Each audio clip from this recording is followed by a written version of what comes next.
جب پہلی وحی نازل ہوئی اور حضور علیہ السلام پر ایک کیفیت طاری ہوئی، اور حضور جب گھر آئے اور کہا زملونی، مجھے چادر اڑا دو، مجھے سردی کا احساس ہے، تو ام المومنین نے حضور کو تسلی دیتے ہوئے جو 5 یا 6 جملے کہے تھے، وہ جملے کیا تھے؟ انہوں نے کہا اللہ کی قسم آپ کا رب آپ کو کبھی بھی بے آبرو نہیں ہونے دے گا۔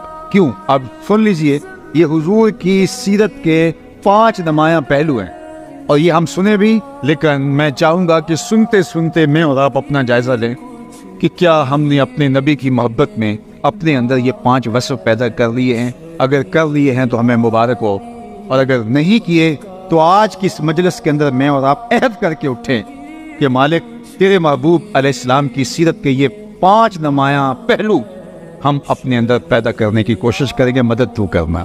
یہ 5 خوبیاں حضور کی انہوں نے بیان کی۔ سب سے پہلی، آپ رشتہ داروں کے ساتھ سلوک اچھا کرتے ہیں۔ یہ حضور کی سیرت کا نمایاں پہلو جو ام المومنین نے حضور کے سامنے بیان کیا وہ یہ تھا، آپ صلہ رحمی کرتے ہیں، رشتہ داروں کے ساتھ آپ کا سلوک بہت اچھا ہے۔ دوسری بات، جس کا کوئی بوجھ اٹھانے والا نہیں اس کا بوجھ آپ اٹھاتے ہیں۔ تیسری بات، جس کا کوئی کمائی کرنے والا نہیں ہے اس کی ضرورت کو آپ پورا کرتے ہیں، اور آپ مہمان نواز ہیں۔ اور 5ویں چیز، اللہ کے راستے میں کوئی مشکل میں پھنس جائے تو آپ اس کے ساتھ کھڑے ہوتے دکھائی دیں۔ یہ 5 وصف میں دیکھوں کہ میرے اندر آپ کے اندر اگر موجود ہیں تو ہمیں مبارک ہے، اور اگر نہیں ہیں تو ہمیں یہ اوصاف حمیدہ، یہ حضور کی شخصیت کے نمایاں پہلو ہیں، اور ایک امتی کو اپنے نبی کے اخلاق کا عکس اپنے اندر پیدا کرنا چاہیے۔ جب حضرت ابوبکر صدیق رضی اللہ تعالیٰ عنہ ایک دن کفار سے تنگ آ کر شہر مکہ چھوڑ کے جانے لگے تو ابن الدغنہ جو قریش کا ایک سردار تھا وہ راستے میں ملا، اور اس نے کہا ابوبکر کدھر جا رہے ہو؟ کہا آپ کے شہر کے لوگوں نے تنگ کر دیا، میں شہر چھوڑ کے جا رہا ہوں۔ تو اس نے کہا آپ جیسے لوگ شہر چھوڑ کر نہیں جائیں گے۔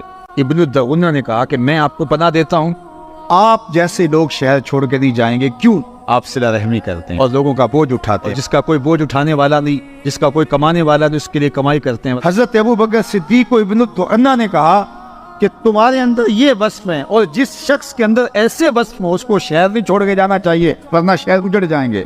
تو جو وصف میرے حضور کے تھے، ابن الدغنہ نے کہا کہ وہ وصف ابو بکر میں ہیں، تو ابو بکر تو شہر چھوڑ کے نہیں جائے گا، تم مکے میں ہی رہو گے۔ اب یہ تھا حضور علیہ السلام کی محبت کا عکس ہے۔ میں اور آپ ہم کہتے ہیں ہم حضور علیہ السلام کے عاشق ہیں، لیکن یہ صرف ہم زبان اور ہونٹوں سے کہتے ہیں۔ یہاں سے لفظ نکلتے ہیں، فضا میں بکھر جاتے ہیں، ہمارے کردار کے ساتھ کوئی جڑ کے دیکھے تو ہم کچھ اور ہوتے ہیں، کردار حضور کا کچھ اور ہے۔ تو اگر ہم واقعی عاشق رسول ہیں تو یہ 5 وصف ہمارے اندر ہوں، اور باقی بھی اوصاف جو حضور کے ہیں ان کا عکس ہمارے اندر پایا جائے۔ کم از کم یہ وصف تو ہماری زندگی کا لازمہ ہے، ایک عاشق رسول کا نصاب ہے۔